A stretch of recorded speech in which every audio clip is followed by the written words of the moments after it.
Mikhail Linden is the last question and answer of October 2019, the year of our Lord. Let me see your list. Don't look at my list and spoil this. I've been prepared for this question. See, the thing is, I wrote these down, but they actually came to me pretty quickly. I just want to keep them organized. Mikhail Linden off the dome wants to know the 10 best Halloween movies in our opinion, or our 10 favorite Halloween movies, something like that. How do we want to do the list? Do you want to go like 10 and 10, 9 and 9, or do you want to do yours? I do mine. What do you think? G? Greg? I just want to say that every single time we have to shoot a Q&A this month, I'd be like, all right, so what do we got? Every time John's like, we got Mikhail's. Yeah, it was like the one I was like, this is... And I'm like, I feel all right about this question. I was like, should we say this for Halloween? Well, yeah, but, you know, I don't know. Well, every day this month, we got Mikhail's. But the thing is, if you're going to list off 10 to 20 Halloween movies, I feel like I would want to do it at least 10 to 20 days in advance of Halloween so you could actually watch some of these in time for Halloween. But at the same time, it also makes a lot of sense to put this out on Halloween, so I think it works both ways. Yeah, I don't have a list. I'm going to go off the dome here. Cool. All right, John, let's go one at a time. You kick it off. Number 10, I'm going to go with Sleepy Hollow. Sleepy Hollow. I was going to say Sleepy Hollow. Fuck you. Evil Dead 2 then. Evil Dead. I was going to say Evil Dead 2. All right, well. No, it's why Sleepy Hollow. Sleepy Hollow is, it's like it's a classic folk tale. And I think Tim Burton's take on it exemplifies what's great about Tim Burton. It's got his like creepy macabre things. It's a story you pull out on Halloween.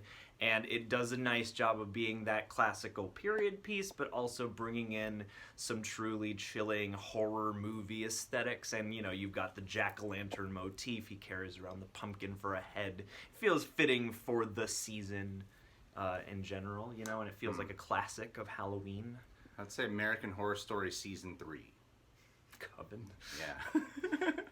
Frankenstein sex. I would say, okay, I'll take this seriously. Don't take it. No, I'll take it seriously, and you fuck around. Let's do one of each. Well, I would say Creepshow. I think Creepshow. I should at least have my thumb up so I know where I'm at. Creepshow. It's a horror anthology, and it has this like classical spooky element to it, a lot of great practical effects. It's one of the few anthology movies that I think genuinely really works, and that each anthology story gets better as you keep watching, like one after. It's not like it starts off strong and gets boring. Each one does progressively get better, and it just feels like a Halloween movie. You know, it's like there's one thing to say a horror movie, like I'm not going to say Hereditary for this, like that's a great horror movie, but that's not a Halloween Nothing says movie. Halloween like emotional anguish. Yeah, but this to me is like, this is a pure Halloween spooky movie that evidently that's why they made a maze out of it, which I found rather disappointing at Halloween Horror Nights, but it makes sense why they would make a maze out of it. Well, there's like 2 rooms that are just like dedicated to, hey look, pictures of comics. Yeah, true. Cool. Fair. Not even a person to make me flinch. Anyway, let's move on. Let's do number 9 pick. We're 3.5 minutes in. Yeah, I'm not doing these in any particular order, but the next one I had on my list is a film called Haxan. It's from the 1920s. It's a Dutch movie, I think, and it's the subtitle is, I believe, Witchcraft Through the Ages or something like that, and it's basically a film about the history of witchcraft and superstition, but it was made before the Hays Code, so it's like really wild in its depictions of demons and monsters and witchcraft and rituals and things like that. So if you want something that feels like basically depicts those classic Halloween images and also kind of expounds upon the lore and the history, what people believed at the time and why. It's an interesting movie, but it's also a perfectly aesthetically pitched movie for Halloween. Like it's got that aura, it's got that vibe, it's grimy, but it's also got these beautiful filters that just have such expression that I feel like, yeah, if you want to go back in time but also not feel like you have to try to get into it, I feel like Haxan's a great choice for that. And it just got a Criterion Collection re-release like this month, so it's a great film. I would say my number 9 would be The Nightmare Before Christmas, because it's definitely a lot more Halloween, even though it's about the guy transitioning to learning about Christmas and loving Christmas. I think it's the perfect way to, I think if you're going to end the night, I think Nightmare Before Christmas is probably your best pick, because right after Halloween you segue to the complete antithesis, which is the joyful, bright, colorful holiday spirit. You get the darkness. So it's like, it's a good transitional movie. It's like you cap off Halloween with Nightmare Before Christmas, and it also gets you that spooky fulfillment, but then also helps you transition into November. Yeah. Good call. I like it. Next one on my list is also an older motion picture. And this is one I grew up on, House on Haunted Hill. I think is a great classic ghost haunted house movie. It's got that beautiful... The house even still exists in Hollywood. It's like an I.M. Pei or a Frank Lloyd Wright or something. But it's a movie with a lot of personality. They remade it, which is not without its charms. But yeah, it's a classic, and it makes me think of Halloween time because it is like a classic chiller you would throw on in the back. It's not the movie everyone's watching in every horror film, because that's either Night of the Living Dead or The Thing. But I feel like, you know, it would be a nice movie to have on in your sort of Halloween movie marathon. Scream! Oh, Scream, easily. The character's called Ghostface, god damn it. It's a riff on horror movies, meta commentary throughout. And, you know, it's my favorite slasher movie ever made. So, like, I've never really quite got into the slashers. Freddy, Jason, you know them.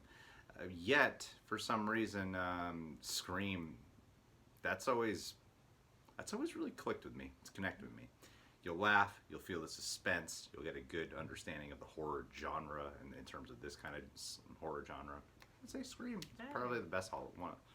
Yeah, that's my favorite horror movie of all time. So, yeah, Not bad. Yeah, that's right. Next one, I don't know why I stacked so many old movies toward this side of my unorganized list, but the next one is the one I mentioned in the previous one, which is Night of the Living Dead, which is another just classic that I think is a perfect Halloween movie. It's another flavor. It's a zombie flick, so you get that instead. And just so many classic images, so many classic lines. It's chilling, but it's also tense and thrilling, and it's a classic for a reason. Very true. Plus, great lead performance, and you know, like culturally significant in a kind of understated sort of way. So that's nice. I would say Day of the Dead. Good call. For all those reasons. All right. And I like it way more than Night of the I'm not a fan. I'm actually not that big a fan of Night of the Dead. But Dawn. I love Night, but Day of the Dead or Dawn? You said Day. My bad. Dawn of the Dead, not Day. The Day of the Dead's all right. But Dawn of the Dead. I actually watched the remake first, and it was sometimes when I watch the remake first, I end up liking the remake more sometimes if I watch that first. But I did watch the original many months after I saw the remake, and I really liked the remake, but I loved the original. Yeah. Like it's very different, and yeah, that has I don't know, you just gotta love that kind of music from that era too. That really helps enhance the mood. Release the Snyder Cut. Yeah, release the Snyder Cut. Next one on my list is a veritable classic that doesn't need much introduction. It's The Great Pumpkin, Charlie Brown. It's not Halloween unless I've watched It's The Great Pumpkin, Charlie Brown. It's a classic. I would say Casper. Ah, nice. Casper. Fun, spooky. I mean, Halloween, you gotta keep in mind, it's also for kids, you know? So It is. I'm kind of fluctuating here. I'm trying to find one that's like family friendly.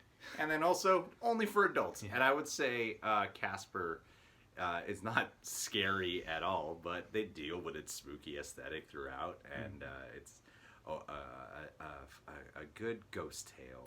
And I love that Casper ghost. It's awesome. And Mel Gibson makes a cameo. Does he? Does he? Mm-hmm. As who? As Mel Gibson? Or is the ghost turns himself into Mel Bill Gibson? Pullman turns himself into... Wow. Turns himself into Clint Eastwood too, I think. Yeah. The next one on my list, funny, speaking of kid-accessible horror movies, Hocus Pocus is a movie that I grew up with and always makes me think of Halloween time. It takes place near Halloween. It has a Halloween aspect to it. Because there are very few, it seems like there's a minority of horror films that actually involve Halloween specifically. And just the Sanderson sisters, man. What is it, Billy, the corpse guy? Like, there's just so many great characters, so many great moments, and I just have that movie ingrained in my mind. And for the fun side and the sort of family friendly side, I think it's a perfect Halloween movie. I would say Evil Dead 2. Is that on your list? It was a wild card. I was considering switching out for Sleepy Hollow, so I hoped that you would include it. Evil Dead 2 is definitely on my list. Wild, eccentric, zany. Like, for me, Halloween, I like to watch movies that have a true entertainment factor to it. And, like, something that I'll also kind of laugh when I'm watching it. And, like, for Halloween time especially. Mm-hmm. Like, Tricks and treats. Like, I watched Creep this month, which I thought was really cool. But it's not really what I put on Halloween. No. Even though it is fun. Well, and that movie is trying to subvert all kinds of things. Yeah, and I would say Evil Dead 2 is just like gory, kinetic, and just a wild ride. It's so much fun. And it just escalatingly just gets fucking batshit until the very last moment. Yeah, it has that spirit and that energy and that like, it does have a trick or treat kind of a vibe in the sense that it is all these like surreal tricks. Sure. What number are we on? 3, 4, No. 4. What are you talking about? I said Casper, Dawn of the Dead. 1, 2, 3, 4, 5, 6. So we have 4 to go. 4 left. We have 4 left is what I meant. Yeah, we did 6. And my next one is House of a Thousand Corpses, which is a more recent film, obviously. And it's, like, I love the Texas Chainsaw Massacre. It's one of my favorite movies, but it's not actually a movie that I feel necessarily compelled to pull out, like, on the day of Halloween, whereas something like House of a Thousand Corpses has this quality where, it is sick and twisted in ways, but it's also brightly colored and zany and crazy, and it is a Halloween to me type tale. It's kids out on the road breaking down in the wrong place and running into a bunch of garishly costumed freaks. And I think the energy off that movie, it's like I wouldn't put on The Devil's Rejects on Halloween because that is such a grim and harsh movie, whereas House of a Thousand Corpses has those elements, but in a zanier package. Very true. Yeah. This one is not as funny as I've been setting up my other ones, but I think it's actually one of the more harrowing, it's Halloween darker, but also I feel like it really strikes an emotional terror in a psychological way, and in a way that I think even if you are a guy, you can relate to a lot, or at least empathize for. Carrie. Carrie is, to me, a true terror of a movie. True. Playing on these harsh times of being a teenager, adolescence, specifically a female, I still feel like guys can identify a lot with the social anxiety, and then also religious horror in there, and then of course the physical supernatural terror that it ultimately culminates to. Carrie's pretty high on the bar for me. All right, next one on my list. I'm gonna let you guys just choose whichever cut you like, because Halloween is Halloween. So I put Halloween on my list. Personally, I'm gonna be 100% honest with you. I pull out Rob Zombie's Halloween every year, because I am one of the 10 people who like that movie. But John Carpenter's Halloween is also a horror staple. It blew the doors off the slasher movie genre. So as a film person, I am obligated to say John Carpenter's Halloween. But personally, I think of Halloween time. I don't know. There's something about Rob Zombie's Halloween that I appreciate, especially during the season. So. 2 Rob Zombie films on your list. Lords of Salem would be mine. I haven't seen that one. It's a good Halloween. It's a good Halloween time movie, but the thing is, it's so deliberately paced, surreal, and oppressive that it's a good Halloween time movie. I wouldn't necessarily. I don't know if it's top 10 for everybody. I would watch it. How many do we have left? Because there's only one that I've been really like reserving. We have 2 left, and I know which one you're reserving, and I have been reserving it too. So we're gonna line up on number 1. All right, yeah. We're gonna line up on I'm number just 1. waiting. The other end is like, just wait for this one for number 1 because there's really only one that I'm like, this is the movie. This is the only quintessential And you can one probably gotta watch figure it out, especially if you're using your eyes during this video. Do you have any others? Annabelle? That's what we're talking about? Annabelle Creation? Is that what you're looking at? I would say Insidious. Oh, good call. Insidious, PG-13 but feels R. Yeah. And to me, it's a very tangible, haunting story, and I think it has some good throwback vibes, but doesn't play heavily on nostalgia or anything like that in order for you to appreciate the film. I think it's a great modern update of films, kind of like Poltergeist and stuff.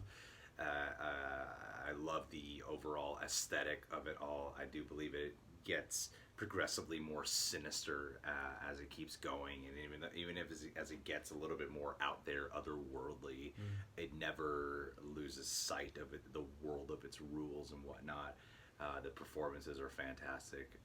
Insidious is, like to me, that's like a fun horror movie. Oh yeah, it's a fun house. Yeah, it's nerve-wracking, and to me that's like a fun one that doesn't rely on fun, but it becomes really fun. And it's not like a Sam Raimi movie, but in a way it's kind of familial to that because it has that aspect where you feel like whoever's behind the camera is having a great time making us all squirm. Yeah. But my number 2 then, or whatever, the second to last I will name is Nosferatu, because that's another classic that I am compelled to pull out every year. Is that what you base your look on? Yes. I'm trying to get my teeth filed down though. It's just not working, man. You have to be double jointed. But yeah, I don't know. I mean, y'all know Nosferatu. I probably don't have to explain it. And it's good to have a vampire story on Halloween. And it's one of those old movies that again is just like, it just looks real. Yeah. So it's movie magic before there was too much movie magic to work off of. So. All right, number 1. Number 1, all right, The Worst Witch. Let's see if we're on par. I'll count down. 3, 2, 1. 3, 2, 1. Trick or Antichrist. Lars von Trier. Treat. A Serbian film. Human Centipede 2. Sallow. Last House on the Left. I spit on your grave. I spit on your grave. 1, 2, 3. The original. That's a franchise. Can you believe that? I said I'll count down. 3, 2, 1. You said Trick or Treat. I know. I was like, wait a minute, because you said I don't know. Yeah, I fucked that up. Trick or Treat. Trick or Treat. It's I bookend my anthology films. That's what I do. I'll never forget when we first saw that though. I mean, like it was a year where it didn't feel like Halloween. We went to a random press screening for some Bryan Singer movie. Yeah, like it's beyond the fact that it's like it's called Trick or Treat. Yes, it takes place on Halloween. It's the only horror movie I can honestly think of that feels like Halloween. It's the only one. I can't think of another one that's like this feels like Halloween. It has the variety. It has the camp. It has the spookiness. It has the creatures. It has the mean streaks. It has the tension. It has the stuff that hits hard. Yeah.